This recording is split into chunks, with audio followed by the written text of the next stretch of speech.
Assalamualaikum, ketemu lagi dengan saya Mama Jiva. Kali ini kita akan belajar tematik kelas 5, tema 3, sistem pencernaan pada manusia.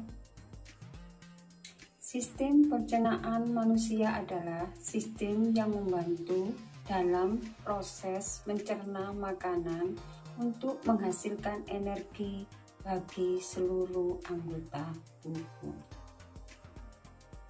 Organ saluran pencernaan terdiri dari mulut, kerongkongan, lambung, usus halus, usus besar, dan anus. Proses pencernaan makanan dimulai dari mulut. Di dalam mulut terjadi proses pencernaan secara mekanik dan secara kimiawi. Makanan masuk di dalam mulut dihancurkan oleh beberapa gigi, dibantu oleh saliva atau kelenjar ludah atau kelenjar air liur, yang menghasilkan cairan oral yang kompleks dan tidak berwarna, yang memproduksi enzim amilase yang berfungsi menguraikan amilum menjadi glukosa.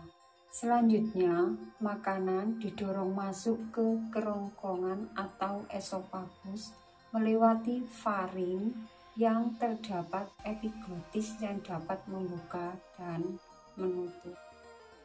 Otot kerongkongan dapat berkontraksi secara bergelombang sehingga mendorong makanan masuk ke lambung. Gerakan ini disebut gerakan peristaltik. Kerongkongan merupakan saluran penghubung antara rongga mulut dan lambung.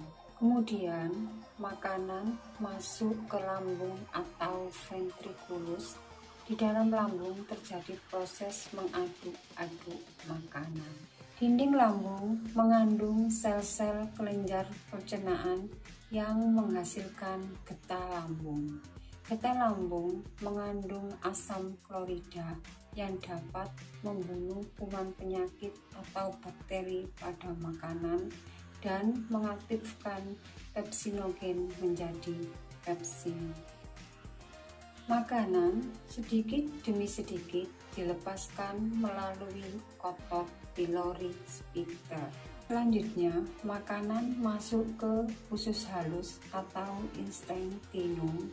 Disinilah tempat penyerapan sari-sari makanan dan proses pencernaan paling panjang. Usus halus terdiri dari 3 bagian, yaitu usus 12 jari atau duodenum, usus kosong atau jejunum, dan usus penyerapan atau ileum. Duodenum bermuara pada saluran getah pankreas dan saluran empedu. Empedu mengandung zat garam empedu dan zat bilirubin.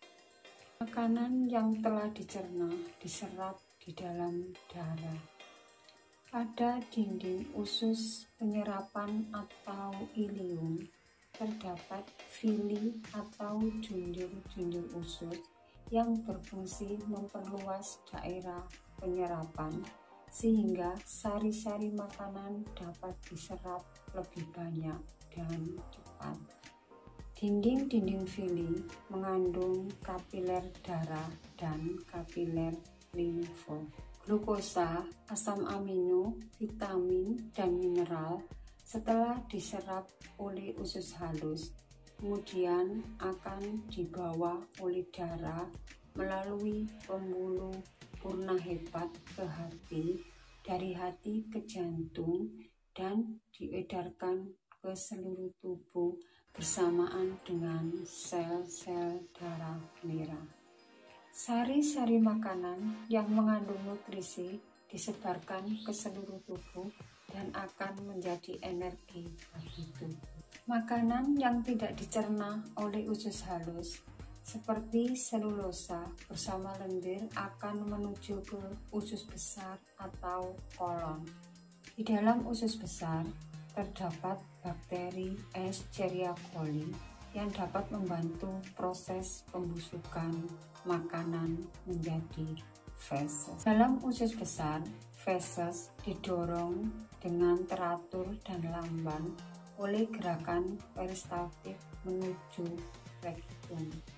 Otot peringkai rektum mengatur pembukaan dan penutupan anus ketika feses sudah siap dibuang. Macam-macam enzim pencernaan manusia. Pertama, enzim amilase. Enzim amilase diproduksi di kelenjar air liur, di pankreas, dan usus halus. Enzim amilase berfungsi untuk mengubah pati atau karbohidrat menjadi gula atau glukosa. Kedua, enzim protease. Enzim protease diproduksi di lambung, di usus halus, dan di pankreas. Enzim protease berfungsi memecah protein dalam makanan menjadi asam amino. Terdapat beberapa jenis enzim protease, yaitu pepsin, tripsin, dan kimotripsin. 3. Enzim lipase. Enzim lipase diproduksi di pankreas dan lambung. Enzim lipase berfungsi mengubah lemak menjadi asam lemak dan gliserol atau zat gula yang mengandung alkohol. 4. Enzim maltase. Enzim maltase diproduksi di usus halus. Enzim maltase berfungsi menghancurkan maltosa atau zat gula yang banyak terdapat pada tumbuhan. 5. Enzim laktase. Enzim laktase diproduksi di usus halus.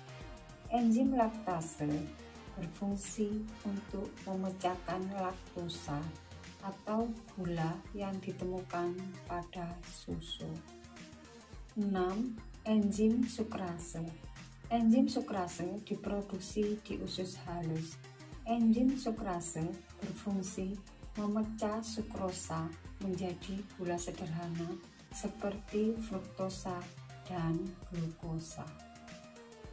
Demikian belajar kita hari ini tentang sistem pencernaan pada manusia. Semoga bermanfaat. Amin.